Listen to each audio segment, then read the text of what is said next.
بسم الله الرحمن الرحيم ألف لام را تلك آيات الكتاب الحكيم أكان للناس عجبا أن أوحينا إلى رجل منهم أن أنذر الناس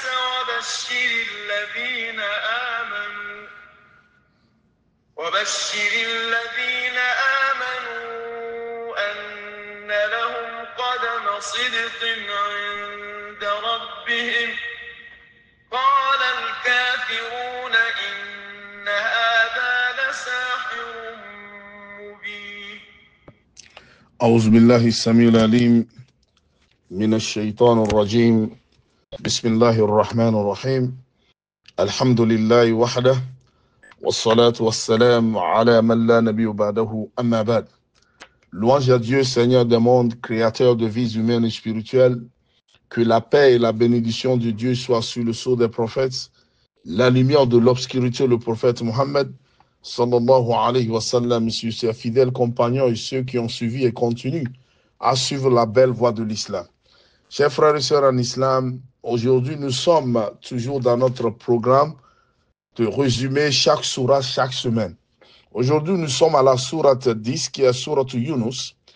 La sourate Yunus est une sourate Makkiya, qui veut dire que cette sourate a été révélée avant l'hégire du prophète Mohammed sallallahu alayhi wa sallam de la Mecque à Médine. Elle est composée de 109 versets. La sourate Yunus, comme nous disons, tire son nom du verset 98 où le prophète Yunus alayhi salatu wassalam est mentionné. Ce nom est symbolique et n'indique pas que la sourate relate principalement son histoire.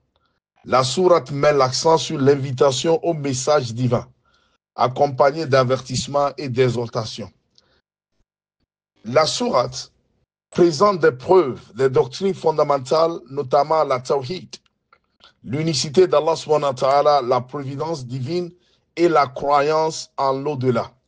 Et comme nous le savons bien, la majorité des sourates Makkiya surah parlent de tawhid et les sourates Madani parlent de la charia, de ce qu'il faut faire, les interdictions, ce qu'il a pour l'adoration, etc.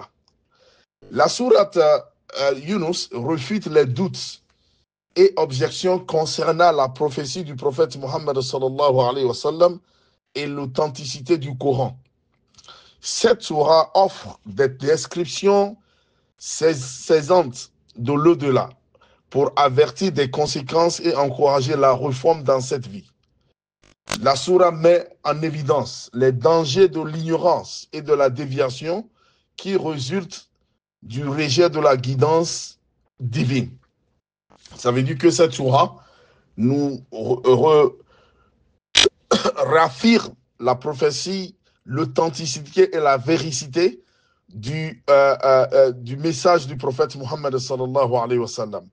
Elle inclut des récits des prophètes antérieurs, notamment le prophète Nuh alayhi salatu wa salam, brièvement, et Moussa alayhi salatu wa salam en détail. Vous voyez l'histoire de Moussa alayhi salatu wa salam, Allah subhanahu wa ta'ala a parlé de Moussa à plusieurs reprises. Et même quand nous le verrons aussi vers même la fin, Allah subhanahu wa ta'ala parlera de la mort de Pharaon, lanatullahi alayhi. Et enfin, Allah subhanahu wa ta'ala conclut cette sourate par une directive donnée au prophète sallallahu alayhi wa sallam de proclamer le code divin immuable pour l'orientation et la responsabilité. La structure de cette sourate se compose comme suit. Du verset 1 au verset 10, Allah subhanahu wa ta'ala parle de l'introduction et l'invitation.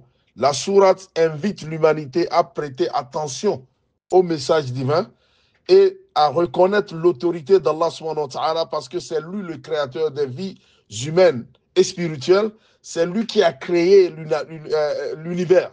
Donc il a droit, c'est son droit qu'on l'adore. Et aussi, du verset 11 au verset 30, Allah subhanahu wa ta'ala nous donne des preuves du tawhid et de la providence divine. Vous verrez que spécialement à la sourate, au verset 23, Allah subhanahu wa ta'ala nous donne l'exemple de notre vie. Il nous donne l'exemple de ce qui est tangible. Il nous donne l'exemple de la végétation. Vous voyez, au moment de la sécheresse, tout est même, vous ne voyez rien. Et après, vous voyez que Allah subhanahu wa ta'ala, dans sa miséricorde, fait descendre l'eau, la pluie. Et de la pluie, maintenant, on voit une végétation qui vient. On voit les choses très belles. Et après, on retourne à l'état initial.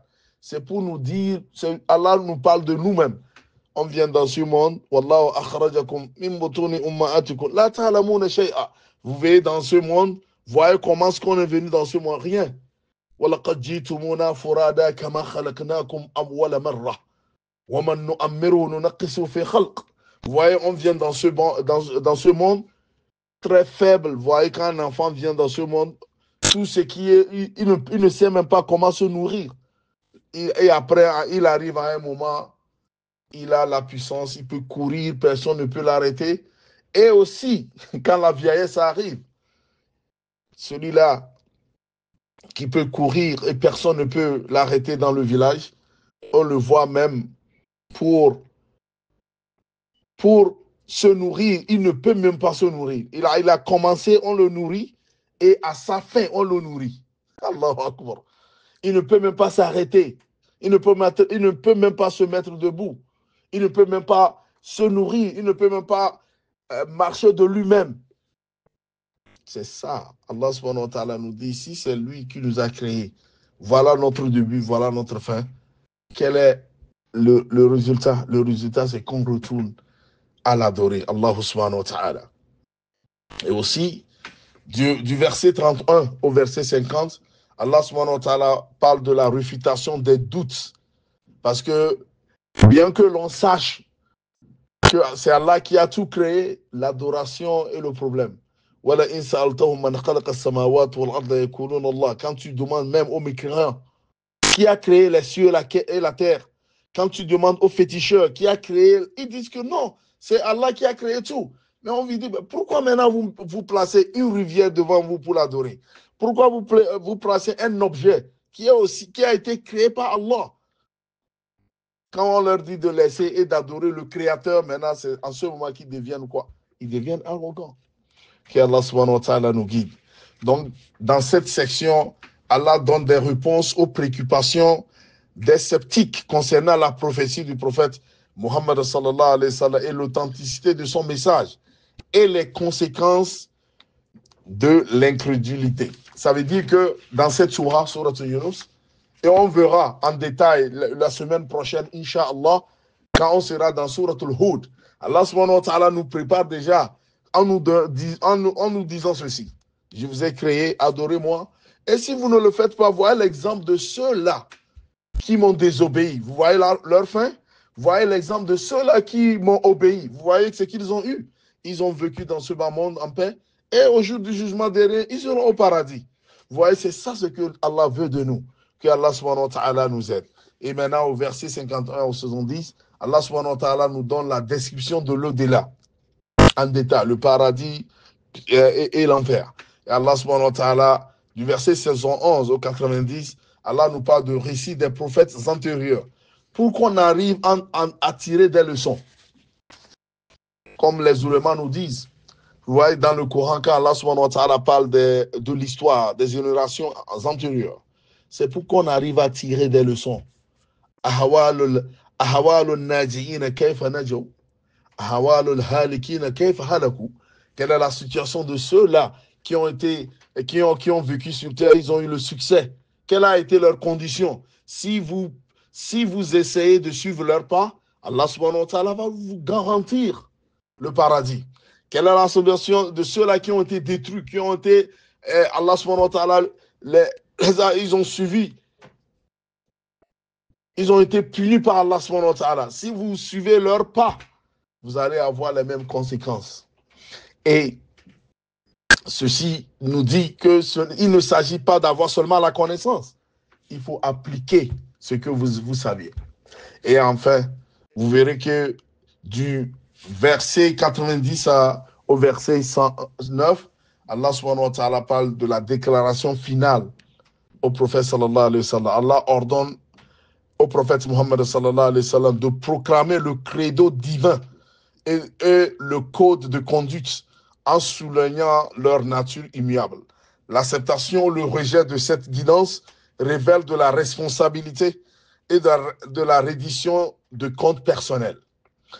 Donc, ceci nous dit que la sourate Yunus, Yunus alayhi salatu wassalam, Dieu nous dit que cette sourate, qui est une sourate mécoise, nous parle en essence à se rappeler de la souveraineté d'Allah subhanahu wa ta'ala, il est souverain, l'importance du tawhid et la nécessité de la vigilance morale, tout en soulignant l'actualité permanente du message prophétique pour tous les prophètes. Ça veut dire que quand vous désobéissez à un prophète parmi tous les prophètes envoyés, ça veut dire que vous avez désobéi à eux tous parce qu'ils sont venus avec le même message. وَلَقَدْ بَعَثْنَا فِي كُلِّ أُمَّةٍ رَسُولًا أَنِ اعْبُدُوا اللَّهَ وَاجْتَنِبُوا الطَّاغُوتَ. Nous avons envoyé à chaque nation un prophète avec le même message. Adorez Allah subhanahu wa ta'ala, éloignez-vous de l'association de shirk. Allah dit Inna hazihi ummatukum ummatun wahida. Cette nation d'Adam alayhi salatu wassalam au prophète Mohammed sallallahu alayhi wa sallam, c'est l'unique, c'est la même umma. Wa ana rabbukum fa'budun. Et je suis votre Seigneur, adorez-moi. Wa ma khalaqtul jinna wal insa illa liyabudun. Qu'Allah subhanahu wa ta'ala nous guide, qu'il nous donne le paradis. Aqulu qawli hadha astaghfirullah li wa lakum. إن ربكم الله الذي خلق السماوات والأرض في 6 أيام ثم استوى على العرش يدبر الأمر ما من شفيع إلا من بعد إذنه ذلكم الله ربكم فاعبدوه أفلا تذكرون